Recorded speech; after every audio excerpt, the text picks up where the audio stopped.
The world is being taught today, all over United States is popular for this right now. I think it's also reached Mumbai, after all you're on the west coast. I'm sure it's reached here also, everybody's going about telling you, be in the moment. Huh? They're telling you? You're trying. So, what does be in the moment mean? Well, please be somewhere else and show me. Can you? Can you be somewhere else right now? No. So what is the teaching about be in the moment?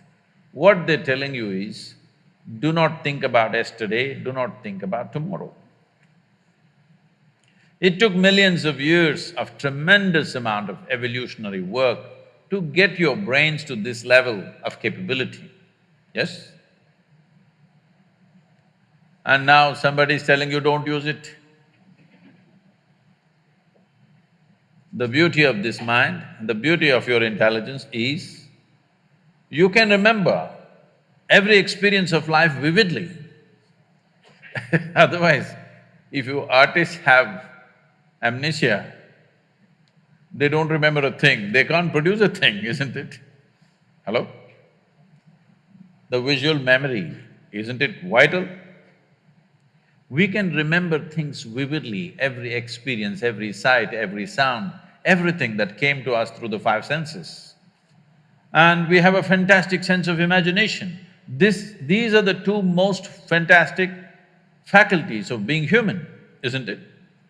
Now they're telling you, do not think about the past, do not think about the future, be in the moment. Anyway, you're in the moment, you cannot go anywhere. Can you? Try please. Can you go somewhere else? No. So they're telling you, your memory and imagination, you must freeze it. The entire human experience is between these three dimensions. We have a vivid sense of memory. Memory not just what you remember.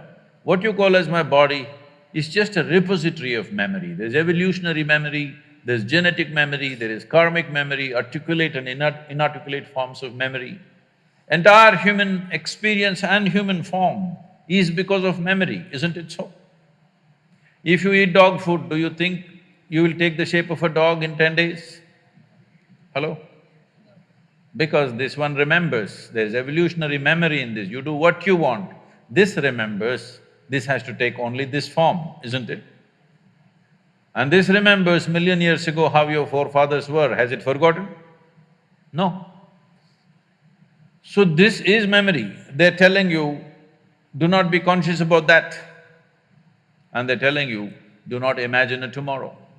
Why they're telling you this is, a whole lot of people do not know how to handle their memory and imagination, that's what they suffer most. What happened 10 years ago, they still suffer. What may happen day after tomorrow, they already suffer. They're not suffering life, they're essentially suffering their memory and their imagination. What they should be enjoying most, they're suffering. So somebody is saying, just be in the moment, do not remember, do not imagine. For this, there is a simpler solution. If we remove half your brain, you will be just in the moment. Yes, you will be really being in the moment. The nature of human mind is, you can be here absolutely involved and still think of 24 things. Yes or no? Possible or no? Because they have not read the user's manual, they're trying to operate the phone from the back cover. They think there is something wrong with this one. No, on this planet, this is the peak of evolution, isn't it? Hello? Some of you don't seem to agree. No, I'm not referring to you individually, I'm asking generally. Human beings are supposed to be the peak of evolution on this planet, isn't it so?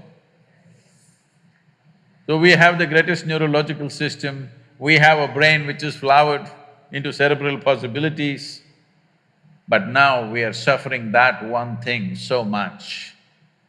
Recently, about 4 or 5 months ago, you might have heard about this, it was all on the news.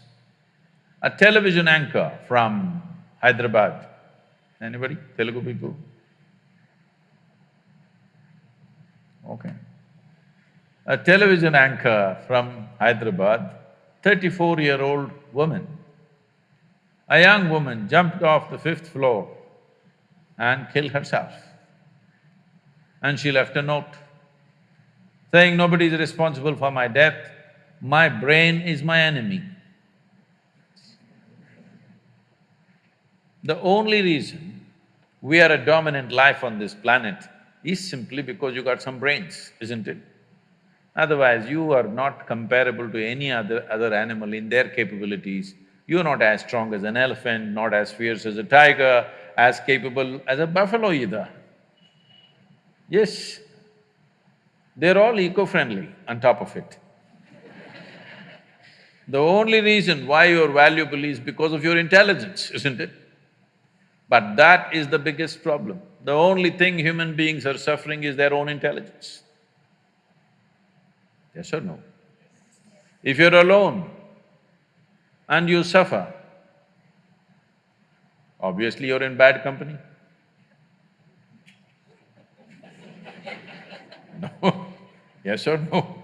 I am with you and I suffer, I can say it's because of her I'm suffering. But I'm alone and I'm suffering, bad company or no?